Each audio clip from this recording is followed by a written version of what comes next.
मुर्दा शरीर चलते हैं तांत्रिक प्रक्रियाओं में। जब कोई मरता है या जब किसी को डॉक्टर मृत घोषित करता है, वो पूरी तरह से मरा नहीं होता। 5 से 7 मिनट तक वो ऐसे बर्ताव करता है जैसे वो जिंदा हो और फिर मर जाता है, ऊर्जा खर्च कर देता है। तो इसी पर आधारित है कि जब कोई मरता है तो भारत में ऐसी रस्में हैं, 14 दिनों तक अलग अलग तरह की रस्में हैं। जब शरीर छोड़ दिया जाता है, जब पैर गिर जाते हैं, तब आप चल नहीं सकते। मरे हुए लोग चल नहीं सकते, है ना? ये सच नहीं है। We can make them walk. हम उन्हें चला सकते हैं। भारत के तांत्रिक विज्ञान का पूरा संबंध इसी से है, मरे हुए इंसान को चलाना। मुर्दे चलते हैं तांत्रिक प्रक्रियाओं में। ऐसा कई बार हुआ है, लेकिन एक बार इतिहास में इसे रिकॉर्ड किया गया है। एक योगी थे, उनके जैसे कई हुए हैं और आज भी हैं। एक योगी थे जो ऐसे थे, उनकी उस चीज पर महारत थी जिसे सूर्य स्पर्श कहते हैं। इसका मतलब है स्पर्श।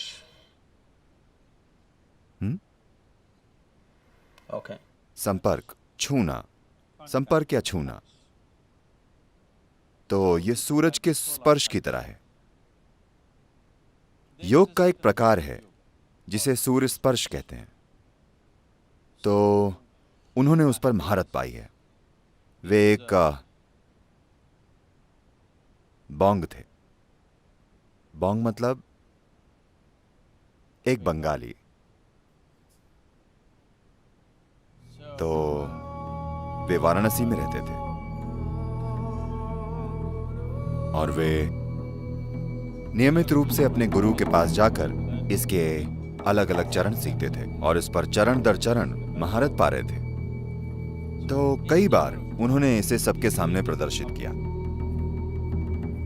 कि अगर आप एक पक्षी लाएं, एक मरा हुआ पक्षी जिसे सभी ने जांचा हो कि वो वाकई मरा हुआ है, मरने का नाटक नहीं कर रहा है, एक वाकई मरा हुआ पक्षी, अगर वो पिछले 3 घंटों में मरा हो, वो सख्त हो गया। 3 घंटों में पक्षी सख्त हो जाते हैं। शरीर का कड़ापन पक्षियों में काफी जल्दी होता है मनुष्यों की तुलना में, क्योंकि एक पक्षी के शरीर का तापमान, पक्षियों के शरीर का तापमान मनुष्य के शरीर के तापमान से बहुत ज्यादा अधिक होता है। तो जिस तरह से ये ठंडा होता है और जैसे कड़ापन आता है, वो पक्षी के शरीर में कहीं जल्दी होता है मनुष्य की तुलना में। तो पक्षी के मरने के 3 घंटों के बाद अगर आप उसके पास पक्षी लाते थे एक साधारण मैग्नीफाइंग ग्लास से, वो भी सीधी धूप से नहीं, शीशे से आ रही धूप से, अगर आप बाहर खड़े हों और शीशे से धूप अंदर भेजें, उस प्रकाश का मैग्नीफाइंग कांच द्वारा इस्तेमाल करके वे पक्षी को जिंदा कर देते थे। वो बोलता था, उठ बैठता था, चलता था और उड़ता था। वो कुछ देर आसपास उड़ता था और फिर से गिरकर मर जाता था। तो लोगों ने पूछा, आप इसको जीवित क्यों नहीं कर सकते? उसने कहा, मैं इतना ही जानता हूं, मेरे गुरु ऐसा कर सकते हैं। मैं अभी सीख रहा हूं, लेकिन वे अब तक लगभग 70 साल के हो चुके थे। तो उनका दुर्भाग्य था। ऐसा हुआ कि एक 7 साल का लड़का, एक वहीं के इस्लामी कब्जा हो चुका था, एक मुस्लिम राजा का बेटा जो 7 साल का था, किसी अनजान बीमारी से मर गया। तो उन्होंने उस आदमी के बारे में सुना था जो पक्षियों को जिंदा कर देता था। वे उसके पास आए और बोले, Come and try, and our king's son. आओ और हमारे राजा के बेटे पर आजमाओ। एक चीज थी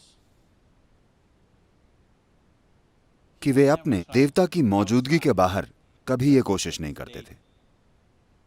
उनके पास एक छोटे देवता और एक मंदिर था। मंदिर के बाहर वे ऐसी चीजें कभी नहीं करते थे। वे उसे सिर्फ मंदिर में ही करते थे। वे बोले, मैं अपने देवता की नजरों से दूर कभी ऐसी चीज नहीं करूंगा। उन लोगों के लिए देवता की कोई कीमत नहीं थी। उनके हिसाब से यह मूर्ति पूजा है। वो एक ऊर्जा रूप है जो उन्होंने बनाया था और उसके साथ वे काम करते थे। वे बोले, अरे ये देवता, हम इसे ले जाएंगे, हम इसे महल ले जाएंगे। उन्होंने कहा, नहीं नहीं, इन्हें आप हिला नहीं सकते। वे बोले, हिला सकते हैं, और देवता को उठा लिया। फिर रोने लगे, ऐसा मत करो। जब उन्होंने देवता को उठाया और जब उन्हें खींचने लगे, तब योगी बोले, मैं नहीं आऊंगा, मैं ऐसा नहीं करूंगा, मैं ये नहीं करूंगा। वे तब गुस्सा हो गए जब वे लोग देवता को उठाकर खिलौने की तरह बाहर ले जाने लगे। वे बोले, मैं आपके राजा के बेटे को जिंदा नहीं कर सकता। अगर मुझे आता भी होता, मुझे नहीं आता, लेकिन मुझे आता होता तब भी मैं नहीं करता। तब वे उन्हें बालों से खींचते हुए राजा के पास ले गए और वे बोले, मैं ये नहीं करूंगा। तो उन्होंने उनके वहीं टुकड़े कर दिए। और जब ये सब कुछ हो रहा था, तब उन्होंने देवता को गिरा दिया और वो टूट गया। और उनके कुछ शिष्य थे जिन्हें वे सिखा रहे थे, वे सब उन्हीं के साथ खत्म हो गया। लेकिन इसे स्पष्ट रूप से रिकॉर्ड किया गया है बहुत जिम्मेदार लोगों के द्वारा कि वाकई कई बार उन्होंने ऐसा किया कि वे एक मरे हुए पक्षी को जो 3 घंटों से ज्यादा पहले मर चुका है, उसे वाकई खड़ा कर देते हैं और वो उड़ने लगता है काफी लंबे समय तक, यानी 1 घंटे से ज्यादा तक। और वे बार बार कहते थे कि मेरे गुरु इस पक्षी को जिंदा कर सकते हैं, इसे पूरी जिंदगी दे सकते हैं, वो जितना भी समय हो। और मेरे गुरु इंसान के साथ भी ऐसा कर सकते हैं। ऐसे बहुत से योगी हुए हैं। दक्षिण भारत में एक और योगी थे। So usually they don't… This is a kind of a fringe yogi, this bird yogi. This is a fringe yogi, this is not the mainstream. वे मुख्य धारा के योगी नहीं थे, ये एक मुख्य धारा के योगी थे। तो लोग उनके पास आशीर्वाद के लिए आते थे और उनके आसपास चीजें होती थी। वे कर्नाटका में रहते थे, दक्षिणी पश्चिमी कर्नाटका में, या दक्षिणी कुलेकाल के पास कहीं। और लोग उनके पास इकट्ठा होते थे। एक बार ऐसा हुआ, एक युवा लड़का मर गया। माता पिता उसे लेकर आए और बुरी तरह रोने लगे। तो उन्होंने उनकी हालत देखी और उन्हें शायद ये पता चला कि इस लड़के का मरना शायद जरूरी नहीं था, ये किसी हद तक एक दुर्घटना है। तो उन्होंने अपनी उंगली डुबाई। उनके पास एक ऐसा दिया था। ये आमतौर पर होता है, कोई भी योगी जो ऐसी प्रक्रियाएं करते हैं, उनके पास एक दिया होता है, तेल का दिया। तो उन्होंने तेल में अपनी उंगली डुबाई और उसे मरे हुए लड़के के मुंह में डाला, मरे हुए लड़के के मुंह में। और वो लड़का कुछ देर बाद जिंदा हो गया और बिल्कुल ठीक हो गया। जब कोई मरता है या जब किसी को डॉक्टर के द्वारा मृत घोषित किया जाता है, वो पूरा मृत नहीं होता। मृत्यु धीरे धीरे होती है।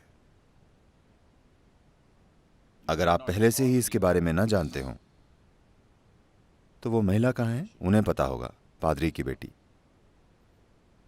कोई मुर्दों का प्रबंध करने वालों का बेटा या बेटी है? कोई नहीं है। आप शायद पहले से ही जानते हो, आप में से कई लोग, कि किसी व्यक्ति के मरने के बाद 11 दिनों तक, निश्चित रूप से, और ज्यादातर 14 दिनों तक उंगलियों के नाखून बढ़ते हैं, बाल बढ़ते हैं। आप जानते हैं? आप में से कितने पहले से जानते थे? तो क्योंकि मृत्यु धीरे धीरे होती है, चरण दर चरण होती है, यह अभी पूरी नहीं हुई है। जीवन प्रक्रिया का निकलना इस पृथ्वी के टुकड़े से धीरे धीरे होता है। सभी व्यवहारिक अर्थों में जब सब कुछ रुक जाता है, फेफड़े रुक जाते हैं, दिल रुक जाता है, तो वे आपको मरा हुआ घोषित कर देते हैं, लेकिन अभी नहीं। तो इसका इस्तेमाल करके कि जीवन की प्रक्रिया अब भी चल रही है, आप उसे फिर से जागृत कर सकते हैं और सिस्टम को सक्रिय कर सकते हैं।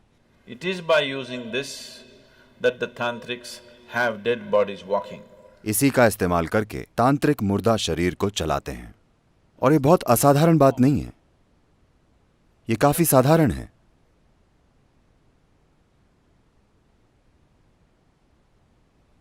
और कभी कभी वे इस पर काम कर रहे होते हैं जब दाह संस्कार चल रहा होता है। ऐसा कई बार हुआ है, मैंने खुद नहीं देखा, पर मैं ऐसे लोगों को जानता हूं जिनके पास झूठ बोलने की कोई वजह नहीं है और वे झूठ नहीं बोलेंगे। ऐसे लोग, उन्होंने वाकई एक जलते हुए शरीर को उठकर चलते हुए देखा है।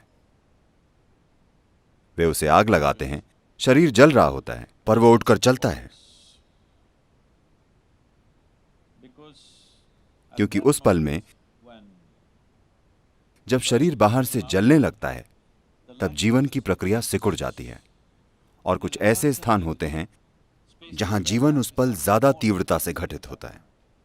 वे उसका इस्तेमाल करके सिस्टम को इस तरह जगा देते हैं कि वो अचानक उठकर चलने लगता है। 5 से 7 मिनट तक वो ऐसे बर्ताव करता है जैसे वो जिंदा हो, और फिर मर जाता है, ऊर्जा खर्च कर देता है। तो ये इसी पर आधारित है कि जब कोई मरता है तो भारत में ऐसी रस्में हैं, 14 दिनों तक अलग अलग तरह की रस्में हैं, और दुर्भाग्य से काफी हद तक इन रस्मों के पीछे का ज्ञान, इनके पीछे की शक्ति खो गई है और लोग बस चीजें कर रहे हैं। जीवन चलाने के लिए वो ये करते हैं, या बस ऐसा किया जाता है इसलिए वे करते हैं। बहुत कम लोग वाकई समझते हैं कि इसका महत्व क्या है, क्योंकि जीवन ऊर्जाएं धीरे धीरे जाती हैं। वे इसमें इतना गहरी चली गई हैं, शरीर की हर कोशिका में। वे बस पुफ से नहीं चली जाती। व्यावहारिक रूप से शायद व्यक्ति मर जाए, लेकिन पूरी तरह से नहीं मरता, वो धीरे धीरे मरता है। तो हम इस प्रक्रिया को तेज करना चाहते हैं। हम नहीं चाहते कि कोई धीरे धीरे मरे। धीरे धीरे मरना यातना हो सकता है ना? धीरे धीरे मरना भयंकर कष्ट है ना? तो ये यातना हो सकता है। तो हम चाहते हैं वो जल्दी जाए। उसके मरने के बाद सबसे पहली चीज है पैरों के अंगूठों को बांधना। क्या आप अब भी ऐसा करते हैं या नहीं? अंगूठों को बांधना, क्योंकि अगर आप अंगूठे ना बांधें तो शरीर के निचले हिस्से से जीवन अंदर आने लगेगा। वो जीना चाहता है, क्योंकि शरीर की सभी कोशिकाएं मरी नहीं हैं, वे अब भी जीने की कोशिश कर रही हैं। वे ऊर्जा खींचने की कोशिश करेंगी। जब वे ऊर्जा खींचने की कोशिश करेंगी तो कुछ शक्तियां शरीर में घुसेंगी। आप नहीं चाहते कि आपके प्रियजन के साथ ऐसा हो, तो जैसे ही वो मरता है आप अंगूठे बांध दें। अब कोई बाहरी सहारा नहीं होगा, वो काफी जल्दी जाएगा। अगली चीज है, आप उसे पानी से धो दें, क्योंकि जब आप मृत व्यक्ति को धोते हैं, जब आप जीवित होते हैं और कोई आपको नहलाना चाहता है और आपके चेहरे पर पानी डालता है, आपको लगता है आपको परेशान किया जा रहा है। जब आप बच्चे थे, आपकी मां आपको नहलाती थी, क्योंकि हम शावर का इस्तेमाल नहीं करते थे बल्कि पानी डालते थे, तो वे हमेशा आपके सर पर ऐसे हाथ रखती थी ताकि पानी यहां ना आए और आप परेशान ना हो। लेकिन कोई और नहलाता था तो वे बस पानी डाल देते थे और बच्चे ऐसे करते हैं, हाँ या नहीं? तो अगर आप बस चेहरे पर पानी डालें तो ये मृत व्यक्ति पानी से परेशान हो जाता है। अगर कोई भी छोटी सी गतिविधि हो रही है तो वो रुक जाती है। तो गरिमा से जीना और गरिमा से मरना बहुत महत्वपूर्ण है। मृत्यु कोई अजीब विषय नहीं है जिसके बारे में हमें बात नहीं करनी चाहिए। ये यहीं मौजूद है, हम सभी के लिए आगे बढ़ रही है ना? धीरे धीरे परिपक्व हो रही है। एक दिन ये पूर्ण हो जाएगी। ऐसा लंबे समय के बाद होने दीजिए, लेकिन फिलहाल ये परिपक्व हो रही है ना? तो अगर आप जीवन को अच्छे से समझते हैं, बिल्कुल अच्छे से, तो आप शरीर से इस तरह से बाहर निकल सकते हैं कि आप पूरी तरह से बाहर आ जाएं, आप सब कुछ इकट्ठा करके चले जाएं। अगर आप इस तरह से जाएं तो हम आपको दफनाएंगे। हम आपके शरीर को नहीं जलाएंगे क्योंकि हम आपके ऊपर लकड़ी बर्बाद नहीं करना चाहते। आप पूरी तरह से चले गए हैं, कोई जल्दी नहीं है। हम आपको 1 या 2 दिन रखने के बाद जला सकते हैं। तो मैं कह रहा हूं, ये एक ऐसी संस्कृति है जहां हम जीवन और मृत्यु को बिल्कुल अच्छी तरह से समझते थे और उन्हें वैसे संभालते थे जैसे उन्हें संभाला जाना चाहिए। पहले 14 दिनों में आप बहुत मदद कर सकते हैं मृत व्यक्ति की। ये संस्कृति, ये विज्ञान इस देश में एक बड़े तरीके से विकसित हुआ, पर फिर भ्रष्ट हो गया। तो जो एक बहुत ही सुंदर विज्ञान था, वो व्यापार बन गया और व्यापार भ्रष्टाचार बन गया। तो आज अगर आपके घर में कोई मरता है तो आप उन लोगों के पास जाते हैं जो कहते हैं वे कुछ करेंगे और कहेंगे आपके दादा दूध पीना चाहते हैं, एक गाय दीजिए। 1 लीटर दूध नहीं, एक गाय। बारिश हो रही है, आपके दादा को छतरी चाहिए, छतरी दीजिए।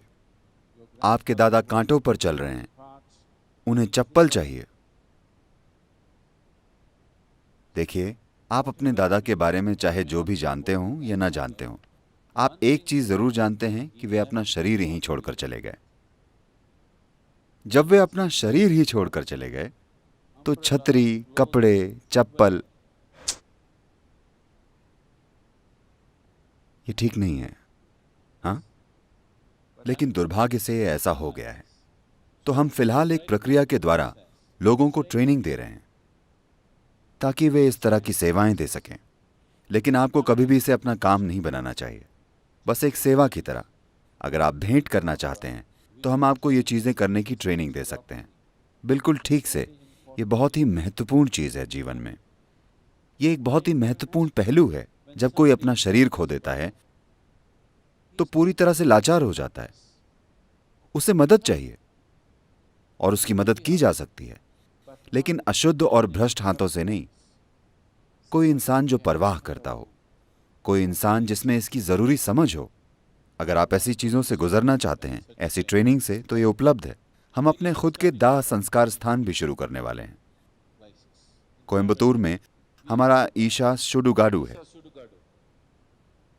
आपको पता है? नहीं पता? कम से कम मरना कहाँ है, अब आप ये जान गए। और अगर आप में से कुछ लोग ट्रेनिंग लेते हैं तो आप ये सेवा दे सकते हैं, और ये बहुत ही महत्वपूर्ण सेवा है। लोग इसकी कीमत नहीं समझते आजकल की दुनिया में।